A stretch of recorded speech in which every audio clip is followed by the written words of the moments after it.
Standard 9, Subject Maths Part 2nd, Chapter 2nd, Parallel Lines.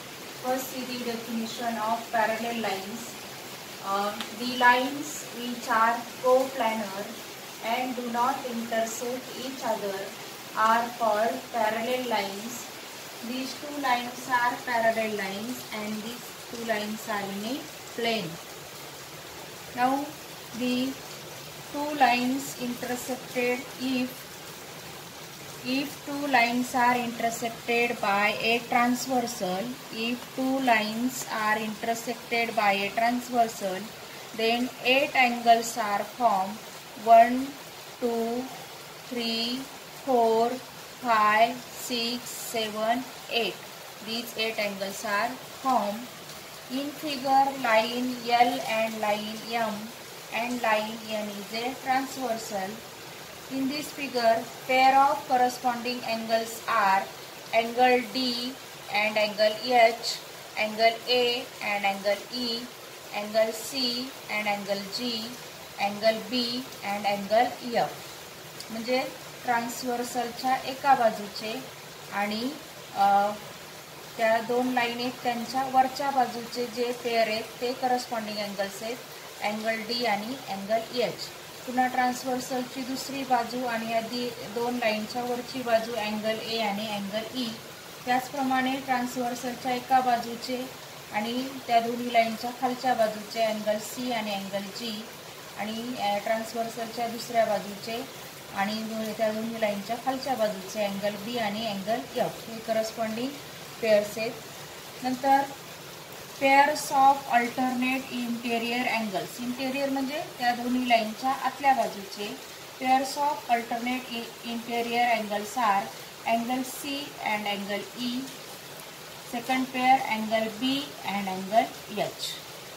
Now the pairs of alternate exterior angles हे या दोन्ही लाईनच्या बाहेरच्या बाजूचे आणि क्रॉसमध्ये घ्यायचे आहेत आपल्याला. आपण अल्टरनेट इंटेरियर अँगल्ससुद्धा क्रॉसमध्ये घेतलेत, अँगल सी आणि अँगल ई, अँगल बी आणि अँगल एच. त्याचप्रमाणे pairs of alternate exterior angles आपल्याला क्रॉसमध्ये घ्यायचे आहेत आणि त्या दोन्ही लाईनच्या बाहेरच्या बाजूचे angle D and angle F आणि दुसरं pair angle A and angle G. नंतर pairs of interior angles on the same side of the transversal. आता पेअर्स ऑफ इंटेरियर अँगल्स हे त्या दोन्ही लाईनच्या आतल्या बाजूचे आणि ट्रान्सव्हर्सलच्या एका बाजूचे असतात. Angle C and angle H. पहिलं pair angle C and angle H. दुसरं pair angle B and angle E. Some important properties. When two lines intersect, the pairs of opposite angles formed are congruent. Pairs of opposite angle always congruent. Second property, these angle D and angle B are congruent. Angle A and angle C are congruent. These are opposite angles. Angle D and angle B are opposite angles. Opposite angles are congruent. Angles A and angle C are opposite angles. Opposite angles are congruent. Angle C and angle F are congruent. Angle H congruent. Angle F, angle E and angle G are congruent because these two are opposite angles. Second property, the angles in a linear pair are supplementary. The angles in a linear pair are supplementary. Angle D and angle A are linear pair of angles. Therefore, these two angles are supplementary. These two angle A and angle B are linear pair of angles. These two angles are supplementary. Angle B and angle C are linear pair of angles. These two angles are supplementary. Angle C and angle D are linear pair of angles. These two are supplementary. Like this here also like this. Third property, when one pair of corresponding angles is congruent, then all the remaining pairs of corresponding angles are congruent. Fourth property, when one pair of alternate angles is congruent, then all the remaining pairs of alternate angles are congruent. Fifth property, when one pair of interior angles on one side of the transversal is supplementary, then other pair of interior angles is also supplementary. Other pair of interior angles is also supplementary.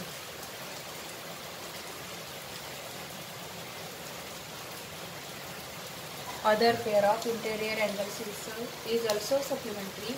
When two parallel lines are intersected by a transversal, the angles formed in each pair of corresponding angles are congruent. Remember this, corresponding angles are congruent, alternate angles are congruent, and interior angles are supplementary.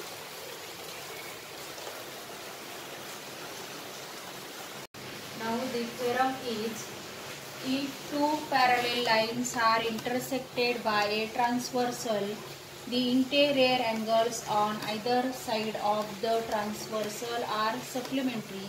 In this theorem, half part is given and half part to prove. Given, if two parallel lines are intersected by a transversal, given line L parallel line M and line N is their transversal. Hence, as shown in figure, angle A and angle B are interior angles on one side, and angle C and angle D are interior angles formed on the other side of the transversal. To prove, the interior angles on either side of the transversal are supplementary. Therefore, angle A plus angle B is equal to 180 degree.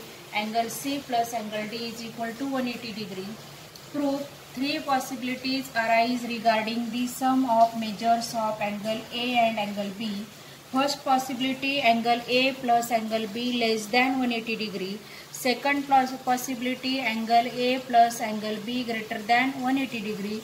And third possibility, angle A plus angle B is equal to 180 degree. Let us assume that the first possibility, angle A plus angle B less than 180 degree is true. Then according to postulate, if the line L and line M are produced will intersect each other on the side of the transversal where angle A and angle B are formed, but line L and line M are parallel lines. This is given. Therefore, angle A plus angle B less than 180 degree impossible. Now let us suppose that angle A plus angle B greater than 180 degree is true. Therefore, angle A plus angle B greater than 180 degree, but angle A plus angle D is equal to 180 degree and angle C plus angle B is equal to 180 degree. Therefore, this is the angles in linear pair. Angles in linear pairs. Therefore, angle A plus angle D plus angle C plus angle A plus angle D plus angle C plus angle B is equal to 180 degree plus 180 degree is equal to 360 degree. Therefore, angle C plus angle D is equal to 360 degree minus in bracket angle A plus angle B. If angle A plus angle B greater than 180 degree, then 360 degree minus angle A plus angle B less than 180 degree. Therefore, angle C plus angle D less than 180 degree. Therefore, in that case, line L and line M produced will intersect each other on the same side of the transversal where angle C and angle D are formed. Therefore, angle C plus angle D less than 180 degree is impossible. That is, angle A plus angle B greater than 180 degree is impossible. Therefore, the remaining possibility, angle A plus angle B is equal to 180 degree is true from first and second.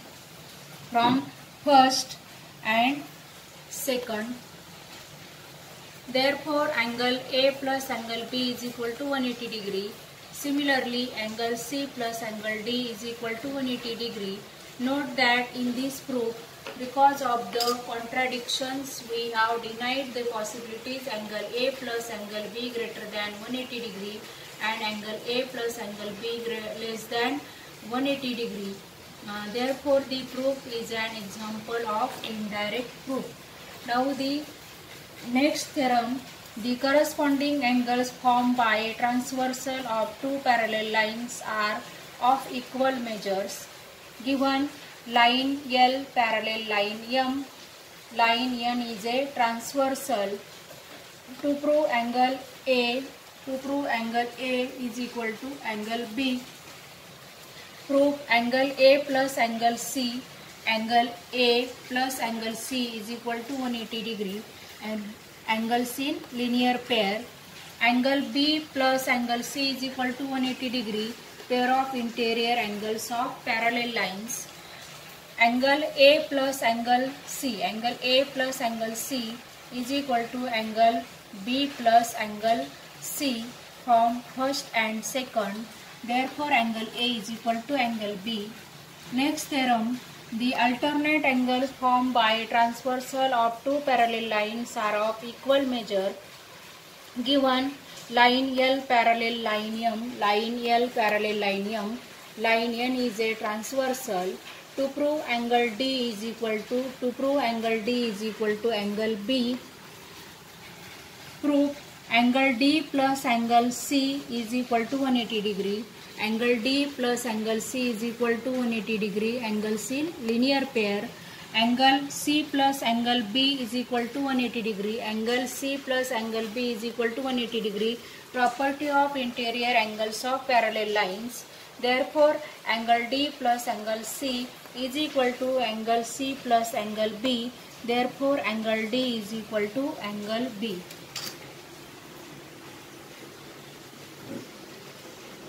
Let us start practice set 2.1. First sum is in figure line RP parallel line MS and DK is there transversal. Angle DHP is equal to 85 degree given. Find the measures of the following angles. First, angle RHD. Angle RHD and angle DHP are linear pair of angles, and we know that sum of linear pair of angles is 180 degree. Therefore, angle RHD plus angle DHP is equal to 180 degree. Angles in linear pair. Therefore, angle RHD plus 85 degree is equal to 180 degree. Here angle DHP is equal to 85 degree given. Angle RHD is equal to 180 degree. This plus 85 goes to other side. Therefore becomes minus 85 degree. Angle RHD is equal to 180 degree minus 85 degree. Therefore angle RHD is equal to 95 degree. Other angle PHG. Angle PHG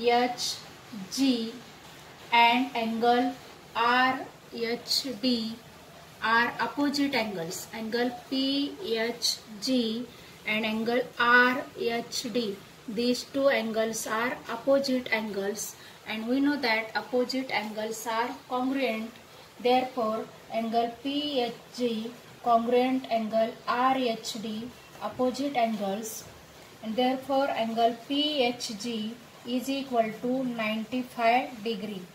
Here we have already find angle RHD is equal to 95 degree. Therefore angle PHG is equal to 95 degree. Third, angle HGS. Angle HGS and angle DHP.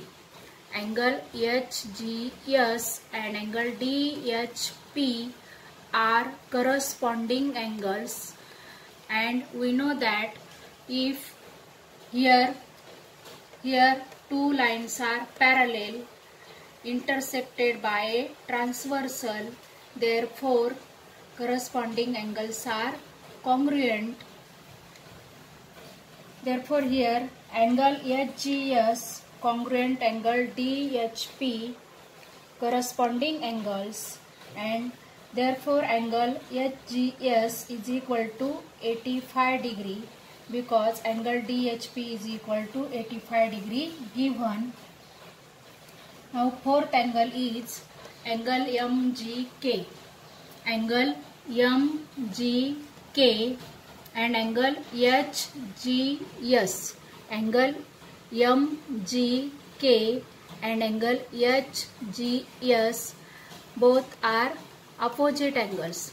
These two angles are opposite angles, and we know that opposite angles are congruent. Therefore, angle MGK congruent angle HGS opposite angles. Therefore, angle MGK is equal to 85 degree. Here angle HGS is equal to 85 degree from 2. Now second sum you solve at home, third sum cancelled, and fourth sum is in figure sides of angle PQR and angle XYZ are parallel to each other. Prove that angle PQR congruent angle XYZ. Here extend ray YZ and ray PQ intersect at point M. Therefore, ray QP parallel ray YX. Segment MZ is a transversal. Therefore, angle PMZ and angle XYZ are corresponding angles. And we know that these two rays, ray QP and ray YX, are parallel and intersected by transversal MZ. Therefore, angle PMZ and angle XYZ, these two corresponding angles are congruent.